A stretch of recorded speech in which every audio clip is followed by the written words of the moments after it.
Lembrando que o meu livro, Tempo de Esperas, o itinerário de um florescer humano, foi lançado na semana passada e graças a Deus eu já tenho tido um retorno muito grande das pessoas que estão lendo, que estão tendo contato com essa história, né?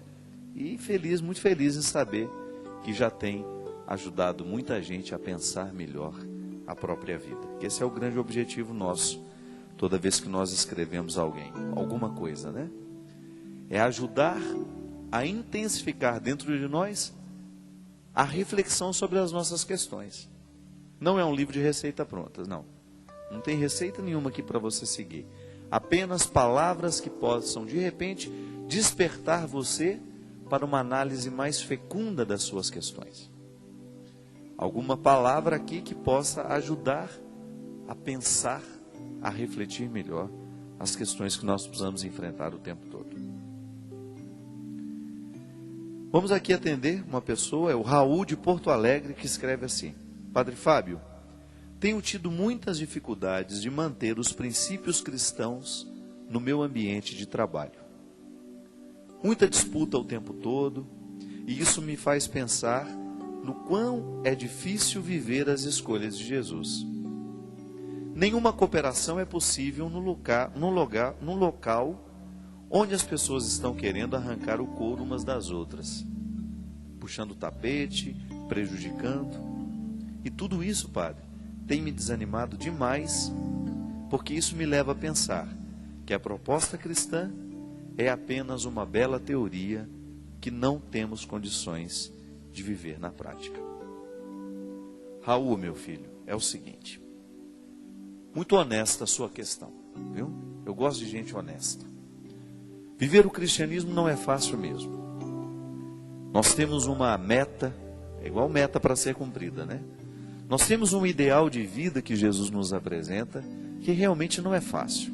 Jesus nos ensina a verdade, Jesus nos ensina a justiça, Jesus nos ensina a cooperação.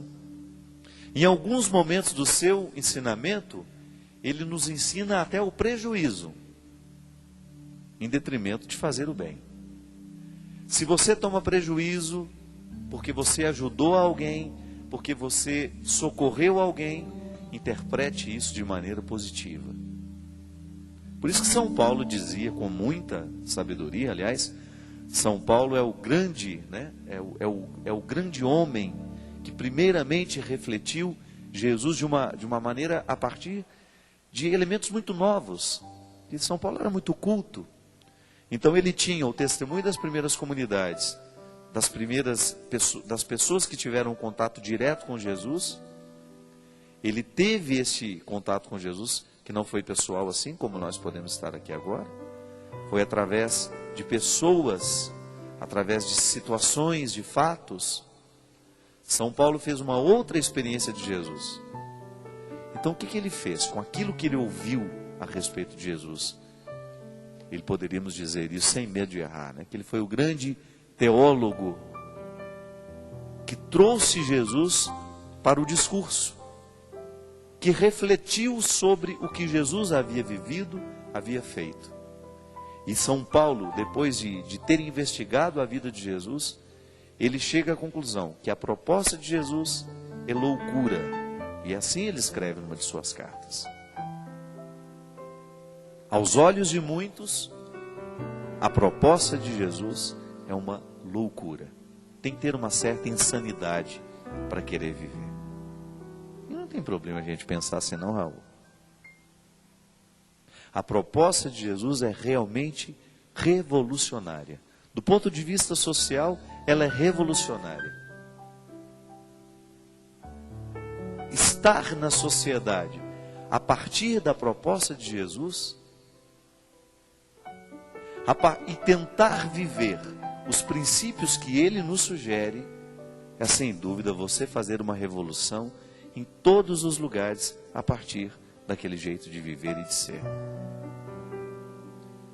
Realmente, nós estamos numa sociedade cada vez mais competitiva, nós frequentamos lugares onde as pessoas estão cada vez menos cooperadoras e muito mais desejosas de alcançar aquele lugar e disso e aquilo, independente do que tenha que fazer para chegar lá. Então, palavras como cooperação, solidariedade, justiça, elas terão que ser o tempo todo inseridas por nós através do nosso testemunho. Então, no momento em que a gente está no ambiente de trabalho e que a gente vai lidar e esbarrar diretamente nessas mesquinharias, aí é a hora da nossa evangelização acontecer. Como? Com a nossa vida. É possível viver cooperando? É. A gente sabe que em muitos momentos da vida vai prevalecer essa lógica do Big Brother, né? De que tem que eliminar o outro para poder ir além. Agora, nós precisamos viver e experimentar isso de um jeito novo. Nós precisamos ser, sim, homens e mulheres de competência, mas não precisamos espezinhar os que estão do nosso lado para poder alcançar essa competência. O reconhecimento e o lugar que você tanto almeja virá naturalmente quando você se mostrar nessa competência e você se colocar como este homem e aquela mulher que tem condições de exercer aquele cargo, porque você está competente para isso, e ao mesmo tempo você manter os seus pés bem fincados na sua proposta. Porque não é nenhum problema ter poder e ser cristão. Não é nenhum problema você ser rico e ser cristão. O problema é quando você faz da sua riqueza um instrumento de destruição para você. Porque o primeiro a ser destruído é você mesmo. Agora, o seu dinheiro, ele pode lhe ajudar a ser mais fraterno, a ser mais irmão. O seu poder, você é um homem que tem autoridade, sei lá, uma autoridade jurídica, por exemplo. Você é um juiz, você é um promotor, você é um delegado. A sua autoridade vai ser exercida à luz do Evangelho. E Jesus já dizia que todo o poder só tem sentido quando ele se desdobra em serviço. Então, quanto mais autoridade tem, quanto mais poder tem, maior tem que ser a capacidade de servir. É assim que nós vamos quebrando essas regras sociais que muitas vezes nos ensinam o contrário. Que quanto mais poder você tiver, maior tem que ser a sua capacidade de exigir do outro. Que ele venha lhe servir, ou que ele lhe seja submisso. Não. E essas regras, minha gente, elas são pequenas, né? Elas são miudinhas. Se a gente não abre bem os olhos, a gente não percebe que aquela oportunidade é uma oportunidade de ser cristão. Que naquele momento em que você está soberano, com possibilidade de humilhar alguém, por exemplo, você vai fazer a opção por não. Por que eu vou humilhar se eu posso promover? Não é assim? E é dessa forma que nós vamos nos mostrando ao mundo como cristãos. É a partir dessa observância que nós vamos tendo condições de quebrar as regras deste meio, que é muitas vezes cruel. Raul, você tem toda a razão. É um desafio muito grande viver nos dias de hoje o Evangelho, porque nós estamos cada vez mais acostumados com a crueldade desse mundo. As pessoas, com muita facilidade nos dias de hoje, elas são cruéis. Elas são cruéis no exercício da autoridade, elas são cruéis quando elas não conseguem olhar para o outro com generosidade, com respeito, não é? E a gente corre o risco de acreditar que tem que ser assim. E que a palavra de Jesus é uma teoria bonita que não pode ser aplicada. Não, pode sim. E ela deve ser aplicada. E esse mundo será muito melhor quanto mais pessoas estiverem dispostas a viverem no seu dia a dia essas palavras que parecem loucura, mas que ao mesmo tempo geram tanta felicidade na vida da gente. Experimente isso para você ver. Se você tem alguma autoridade, exerça isso com amor. Seja exigente. Tem que ser exigente. Não pode ser relaxado, não. Infelizmente, as pessoas precisam ser exigidas para crescerem. Mas exerça a sua exigência com amor, com respeito. colocando para o outro sempre essa meta de crescer, de ir além, sem necessariamente ter que passar em cima dos outros. Isso também é lamentável, né? Às vezes a pessoa foi oprimida a vida inteira, na primeira oportunidade que ela teve de comandar alguma coisa, ela vira opressor. Isso é horrível. E é muito comum a gente encontrar isso na vida. A pessoa que teve muita dificuldade, que foi oprimida demais, na primeira oportunidade de se fazer valer, ela vai oprimir também. E a história não precisa ser a mesma, né? A gente tem a oportunidade. Já que eu fui oprimido a minha vida inteira e de repente recebo alguma possibilidade de ter autoridade, de ter algum poder, preciso exercer isso então com muita humildade, porque eu sei muito bem o que é ser oprimido. E porque conheço os dois lados, eu vou fazer de tudo para que aquele que está abaixo da minha ordem não se sinta oprimido pela minha autoridade, mas se sinta auxiliado por ela.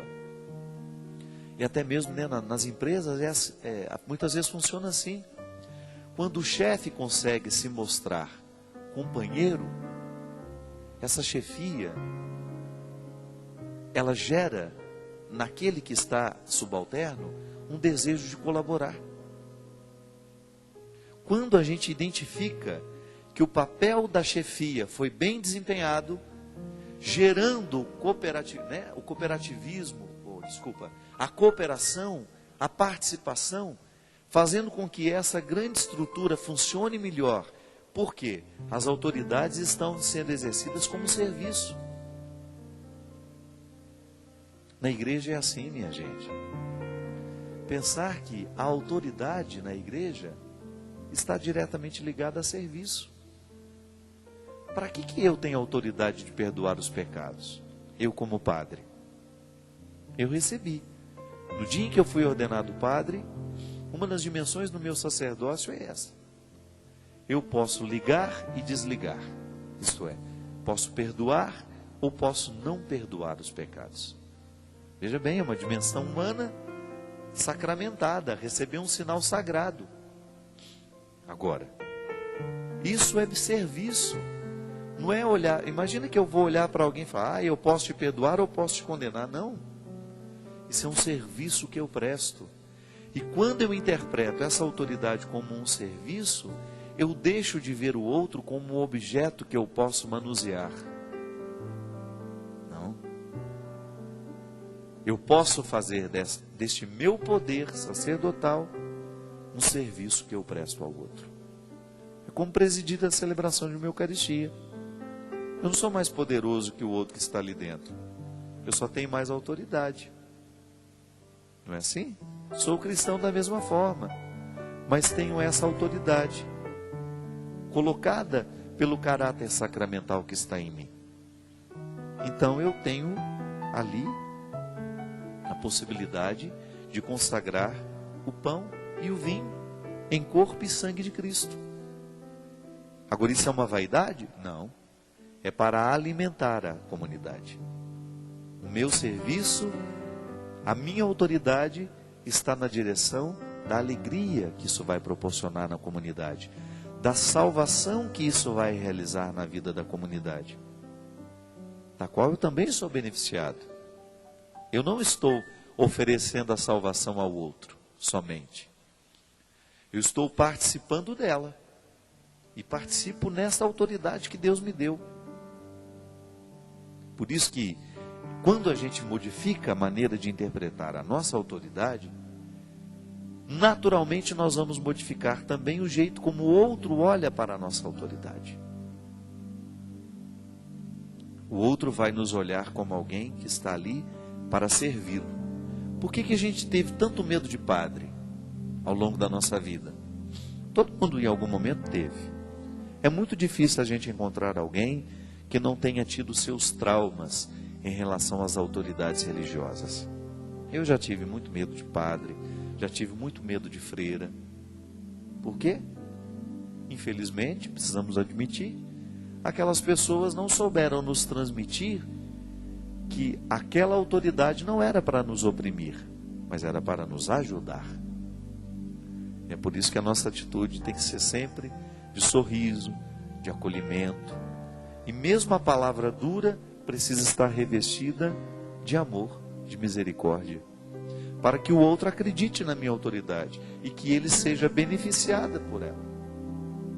Não é assim? Quando eu estou ali para servir, o outro vai ficar feliz porque eu cheguei. Não vai ficar com medo, não. O medo não combina com o amor. Se eu chego com uma atitude amorosa, é natural que eu atraia as pessoas para serem beneficiadas por essa atitude amorosa. É interessante, gente, porque a autoridade todo mundo tem.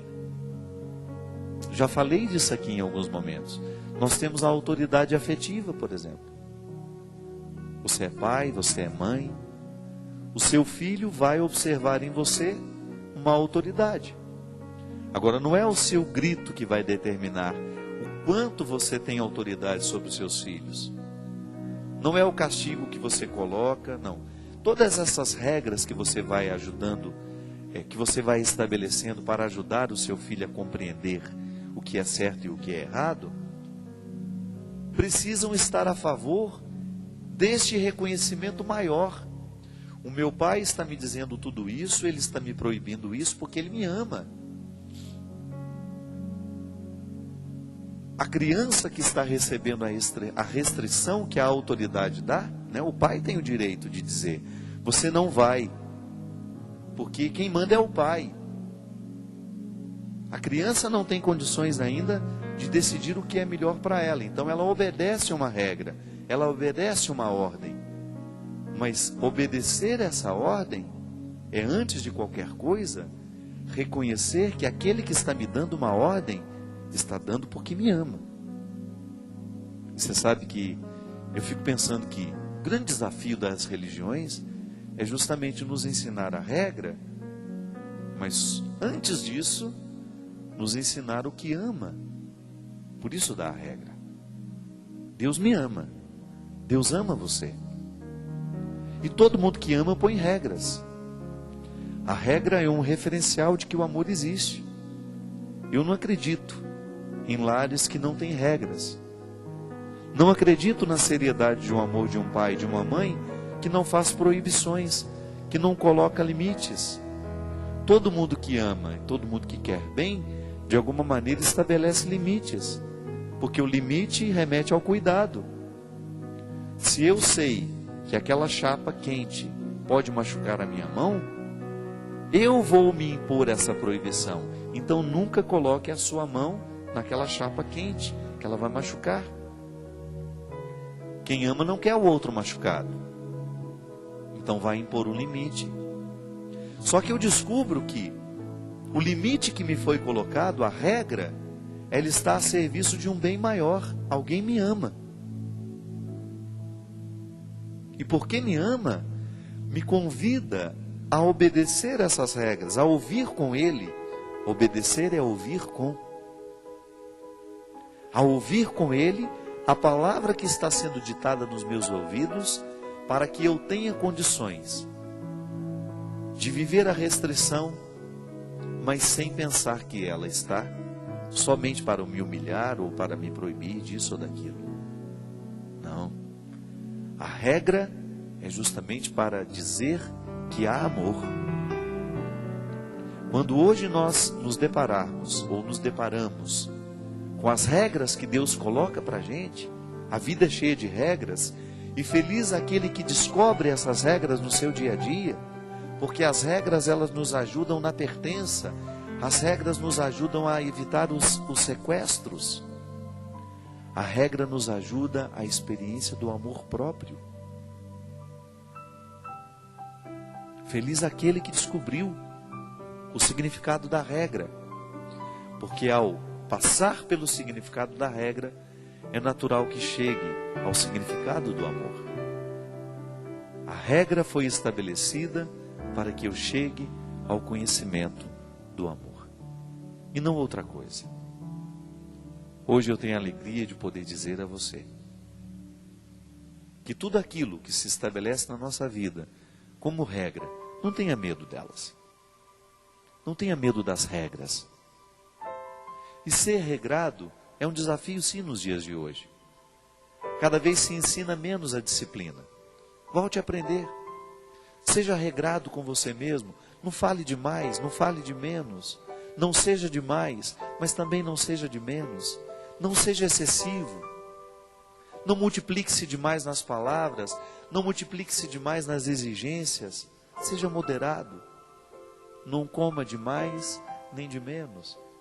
Não trabalhe demais, nem de menos. Não durma demais, nem de menos. Veja bem que a regra é sempre um caminho inteligente. Não faça exercícios de mais, nem de menos. Não prejudique-se. Descubra o ponto de equilíbrio. E você vai ver que no ponto de equilíbrio há regras que ajudam a gente a se manter vivos com qualidade. E a regra de Deus para nós é uma só. É que a gente viva. Que a gente tenha muita vida e vida em abundância. Para isso nós temos regras. Para que essa vida seja viável.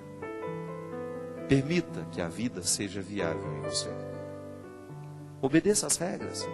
Seu corpo tem regras. Sua vida tem regras. A sua religião lhe dá regras. Seu trabalho. Mas não permita que essas regras sejam o lugar da sua opressão. Mas faça delas o lugar da sua liberdade. Porque só quem obedece de verdade, só quem descobriu a beleza da obediência, sabe que obedecer é o mesmo que ser livre. Porque quando você obedece a alguém que você ama, ou alguma regra que você sabe que está a seu favor, outra coisa você não é senão livre. Requer muita liberdade para ser obediente. Obrigado pela sua companhia. Desejo que Deus esteja muito presente na sua vida, como sua regra, como sua liberdade. Derrame sobre o seu coração, sobre a sua vida, a bênção do Deus Todo-Poderoso, Pai, Filho e Espírito Santo. Amém. Até a semana que vem, se Deus quiser.